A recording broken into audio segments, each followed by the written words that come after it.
नमस्कार, मैं हूं संतोष सांडिल। आप देख रहे हैं बहराइच खबर। ये जो पीछे आप देख रहे हैं ये है सिंभावली शुगर मिल। ये हमेशा विवादों में रही, जाम को लेकर के, किसानों के भुगतान को लेकर के। अब ये चीनी मिल जो है दिवालिया घोषित हो चुकी है। यहाँ पर तमाम सारे लोगों को दिखाएंगे। पीछे जो दुकानें आपको दिख रहे हैं, ये भी दुकानें दिख रहे हैं।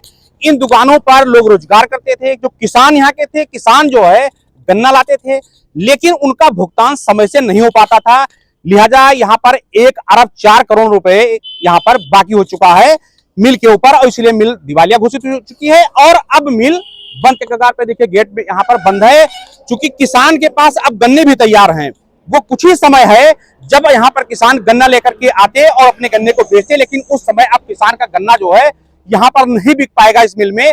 बताया जाता है कि अब जो किसान हैं वो अपने गन्ने को जो चारों तरफ जो और मिलें हैं, चाहे जो वो जरवल की हो, चाहे वो बलरामपुर की हो, चाहे वो नानपारा की हो, ऐसे मिलों पर अब किसान को अपने गन्ने लेकर जाना पड़ेगा। इस संबंध में बात करने के लिए हमारे साथ जो है यहाँ पर मन्नू सिंह जी हैं, क्योंकि किसान भी हैं यहाँ पर, और यहाँ पर जो उनसे बात भी करेंगे कि आखिर क्या समस्या आएगी। बता, समस्या यह आएगी अगर सिंभावली जो ये दिवालिया हुई है नहीं चलेगी। कल से जो क्षेत्र में चर्चा चल रही है, इससे किसान बहुत आहत है। किसान सोच रहा था कि नवंबर महीने में अगर फैक्ट्री चलेगी तो पिछला पैसा बकाया हमको मिल जाएगा। कोई लड़की की शादी का इंतजार कर रहा है, कोई अपने बेटे को पढ़ा रहा है, कोई बीमार है।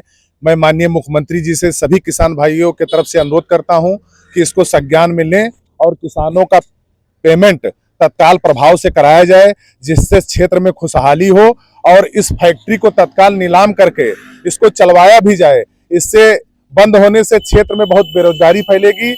इससे लोग बहुत जुड़े थे, कोई ट्रैक्टर टाली लगाया था, कोई गन्ना छिलवाई कराता था, बहुत सी दुकानें बंद हो जाएगी।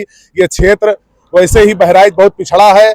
इससे मैं माननीय प्रधानमंत्री जी से और माननीय मुख्यमंत्री जी से सभी लोगों की तरफ से अनुरोध करता हूं कि इसको संज्ञान में लें और किसानों का भुगतान कराया जाए। बहुत से किसान ऐसे हैं जिनके घर कल से चूल्हा नहीं जला है। एक आस थी कि फैक्ट्री नवंबर में चलेगी तो भुगतान होगा, लेकिन वो भी आस अब टूट रही है। इससे किसानों का भुगतान जल्द से जल्द कराया जाए, जिससे क्षेत्र में खुशहाली का माहौल बने। जैसे आप भी किसान हैं, यहाँ पर आपका गन्ना भी, आपका भी गन्ना आता रहा होगा, हमारा भी गन्ना। लगभग कितने साल का बकाया लगभग रहा होगा?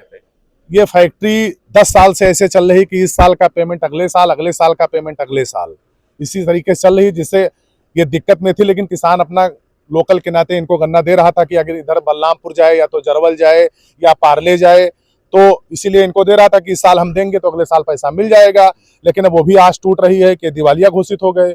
इसीलिए मैं माननीय मुख्यमंत्री जी से और यहाँ शासन प्रशासन से अनुरोध करूंगा कि इसको जल्द से जल्द इसकी कार्रवाई की जाए और किसानों का भुगतान कराया जाए, जो नितांत आवश्यक है।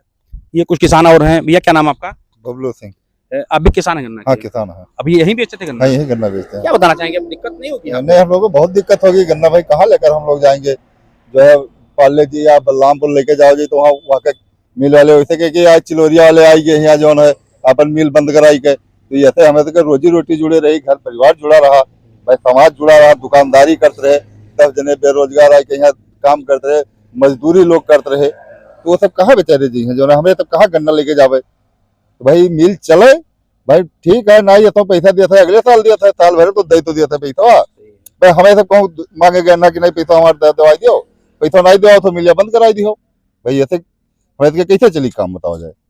किसानों का कहना है कि मिल चलनी चाहिए। मिल बहुत जरूरी है, क्योंकि यहाँ पर जो गन्ना किसान हैं, तमाम किसान हैं, जैसे अभी यहाँ पर मन्नू सिंह ने बताया कि यहाँ पर ऐसे भी किसान हैं जो इस आस में गन्ना बेच देते हैं कि उनकी लड़की की शादी होगी, लड़के की शादी होगी, या अन्य भी और बहुत सारी आवश्यकताएं हैं जिससे उनकी पूर्ति होती है कि गन्ना बेचने से। लेकिन अब मिल जब बंद हो गई है तो अब उनको यह आशा सता रही है कि जो अब उनका जो फसल तैयार है गन्ने का, वो क्या वो दूसरी मिल पर बेच पाएंगे, नहीं बेच पाएंगे, क्या मिल उनकी खरीद पाती नहीं। जैसे भी एक किसान ने और बताया कि जब वहां जाएंगे तो लोग ये भी कहेंगे, ताना की जैसे कहेंगे कि अब वो मिल बंद करा के हमारे पास चले आए। तो ऐसे में जो किसान है उनका गन्ना जो है, हालांकि सरकार का हमेशा टारगेट रहा है कि किसान का जो आय है वो खेती से दोगुना हो, लेकिन अब सबसे बड़ी समस्या है कि ऐसे ही अगर दोगुना सरकार करेगी तो किसान चाहता है कि हमारा भले ही दोगुना ना हो। जैसे भी किसान ने बताया कि हमारा गन्ना बिके, पैसा भले ही देर में मिले, वैसे गन्ना किसान इस तरह से है। और चीजें जो है वो आप देखेंगे कि हर चीज का मूल्य निर्धारित है।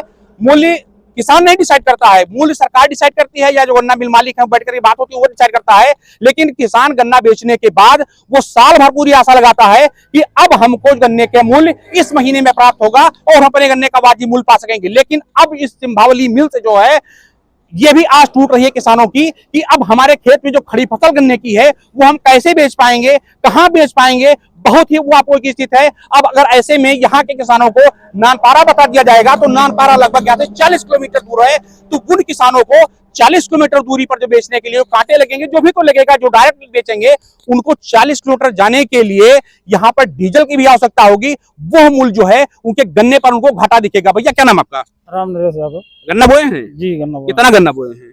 अब गन्ना तो 30 बीघा गन्ना है। अच्छा, तो कैसे बेचते थे गन्ना, कैसे बेचेंगे गन्ना को? अब गन्ना कैसे बेचा जाए, हम लोगों के पास समस्या तो अब आशा रहा कि अब मजदूर बुला लेंगे, घर आके गन्ना कटी। अब मजदूरों के बाद देखो गन्ना कहाँ है बिकाई, जब मिल बंद हो जाए तो कहाँ बेचा जाए। सेंटर भी अलर्ट नहीं हुआ? सेंटर अलर्ट हो गया है तो उस पर 30 कुंटल तोला जाएगा, तो 30 कुंटल पर हम लोगों का गन्ना थोड़ा से दे जाएगी। अच्छा, हाँ तब समस्या तो है। अब यहाँ से कितना बकाया है मिल पे? अब मिल पे जो बकाया है, लेकिन हम लोग ऐसे चलत रहे कि कोनो मेरा असो कर 12 साल का ऐसे देते रहे पैसा, काम चलता था। हाँ अब हम लोगों के पास परेशानी तो। मुझे ये बताइए कि अभी किसान भी बता रहे हैं कि बहुत सारी समस्याएं होंगी। बहुत सारी समस्याएं हैं, बहुत सारी समस्याएं हैं। अभी सेंटर लाट में लोग गेहूं बोने के लिए परेशान थे कि 15 नवंबर से हमारी फैक्ट्री चल जाएगी तो हम गन्ना काट के गेहूं बोलेंगे। अब कब सेंटर लगेगा, कब गन्ना जाएगा, तो इसीलिए इस फैक्ट्री का चलना भी नितांत आवश्यक है। इसका भुगतान कराया जाए, फैक्ट्री चलवाई जाए।